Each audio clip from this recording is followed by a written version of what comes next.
Hi. Hi, మీ పేరు? స్నేహ. చూడటానికి చిన్నపిల్లలా ఉన్నారు. ఏ క్లాస్? గ్రాడ్యుయేట్. కంప్లీట్ అయిందా? అయిపోయింది. అమ్మో, అసలు అలా లేరుగా. యా, అందరూ సో ఖచ్చితంగా అయితే మిమ్మల్ని క్వశ్చన్ అడగచ్చు. యా, సో సెటిల్ అయినాక పెళ్లి చేసుకోవడం బెటర్ అంటారా, పెళ్లి చేసుకున్నాక సెటిల్ అవ్వడం మంచిది అంటారా? నా ఒపీనియన్ ప్రకారం అయితే సెటిల్ అయిన తర్వాత మ్యారేజ్ చేసుకోవడం అన్నది బెటర్ అనేది నా ఆప్షన్. సో సెటిల్ ఎందుకు అలా? ఎందుకంటే ఇప్పుడు మనం చూస్తున్న ఇప్పుడు జనరేషన్కి మనకున్న ఈ ఖర్చులకి మనం సెటిల్ అయిన తర్వాతే పెళ్లి చేసుకుంటే బెటర్. మనం అంటూ ఒక పొజిషన్కి వచ్చాక పెళ్లి చేసుకుంటే బెటర్ అని నా ఫీలింగ్. సో అంటే చాలామంది లవ్ మ్యారేజెస్ కూడా చేసుకుంటా ఉన్నారు, మధ్యలో బ్రేక్ అవ్వటం లాంటివి చాలా చూసాము. మరి దానిపైన చాలామంది అరేంజ్ మ్యారేజ్ చేసుకుంటారు, లవ్ మ్యారేజ్ చేసుకుంటారు. అది ఎవరి ఒపీనియన్ వాళ్ళది. అంటే అండర్స్టాండింగ్ లేక విడిపోతున్నారా, లేకపోతే చాలా మంది వరకు అండర్స్టాండింగ్ ఉండదు.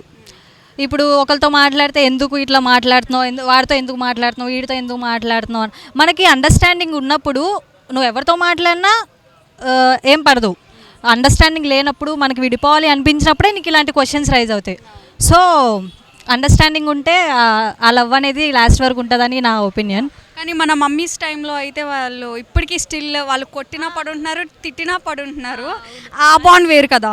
ఎస్, అసలు అయితే దాని గురించి సపోజ్ అసలు ఆ లవ్ అనేది వేరు. ఇప్పుడు ఇది దానికి కంపేర్ చేస్తే అసలు టోటల్ డిఫరెన్స్. ఇది జస్ట్ ఏంటంటే అట్రాక్షన్ మెయిన్, అంతే.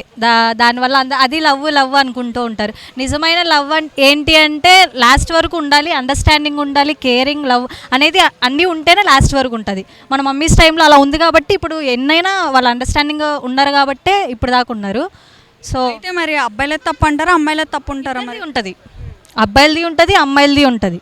ఏదైనా మనం అర్థం చేసుకునే దాన్ని బట్టే ఉంటుందని నా ఒపీనియన్. సో మొత్తానికి ఏం చెప్తారు? పెళ్లి చేసుకోవడం మంచిదంటారా, చేసుకోకపోవడం మంచిదంటారా ఇప్పుడున్న ప్రస్తుత కాలంలో? పెళ్ళి అనేది లైఫ్లో పెళ్ళి చేసుకోవాలి. ఎందుకంటే టిల్ ద ఎండ్ ఒక లాస్ట్ స్టేజ్ వచ్చినప్పుడు మనకంటూ ఒక తోడు ఉండాలి. సో మనకి రైట్ పర్సన్ దొరికినప్పుడు మ్యారేజ్ చేసుకోవడం అనేది నాది ఒపీనియన్. అది